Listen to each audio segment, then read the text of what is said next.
வணக்கம் மக்களே, வெற்றிவேல் முருகனுக்கு அரோகரா. இன்னைக்கு நம்ம என்ன பார்க்க போறோம்னா, வேல்மாறலோட அடுத்த பாடல் பசித்தழகை அப்படின்னு ஆரம்பிக்கிற பாடலோட விளக்க உரையை நம்ம பார்க்க போறோம். பாடலோட விளக்க உரையை பார்க்கறதுக்கு முன்னாடி எப்பவும் போலதாங்க, வேல்மாறல் படிக்கிறதுனால உங்களுக்கு ஏதாவது உங்க லைஃப்ல மாற்றங்கள் ஏற்பட்டிருந்தா இந்த வீடியோல கமெண்ட் செக்ஷன்ல வெற்றிவேல் முருகனுக்கு அரோகரான்னு டைப் பண்ணுங்க, அது போதும்.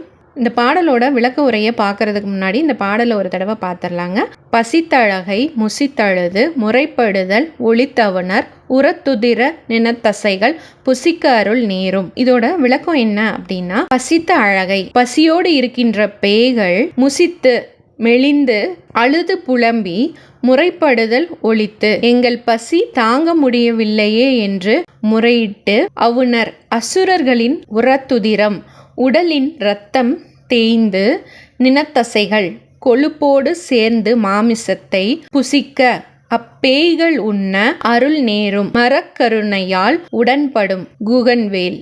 மரக்கருணையால் அப்படின்னா முருகனுடைய வேலோடைய கருணையினால அந்த பேய்களுக்கு உணவாக அசுரர்களின் உடலின் மாமிசத்தை உண்ணச் செய்வது அப்படின்னு அர்த்தங்க. மறுபடியும் இந்த பாடலோட விளக்கத்தை சொல்கிறேங்க.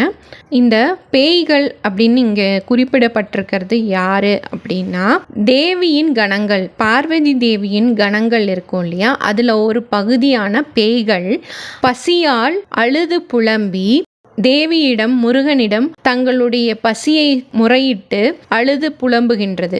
அதை கண்ட முருகன் அசுரர்களின் உடல் இரத்த தேய்ந்து கொழுப்போடு சேர்ந்த மாமிசத்தை அப்பேய்களுக்கு உணவாக கொடுத்தார். இது அருள் நேரும் அப்படின்னா மரக்கருணையால் இது நடக்கப்பட்டது, முருகனுடைய வேல் இதை நடக்கச் செய்தது அப்படின்னு சொல்றாங்க. இது நம்ம வாழ்க்கையோட எப்படி ஒப்பிடுறது அப்படின்னா, இந்த பாடல்ல முருகப்பெருமானின் வேல் தீமையை அழித்து அதனால் உலகில் ஏற்படும் மாற்றத்தை வலிமையாக காட்டுகிறது.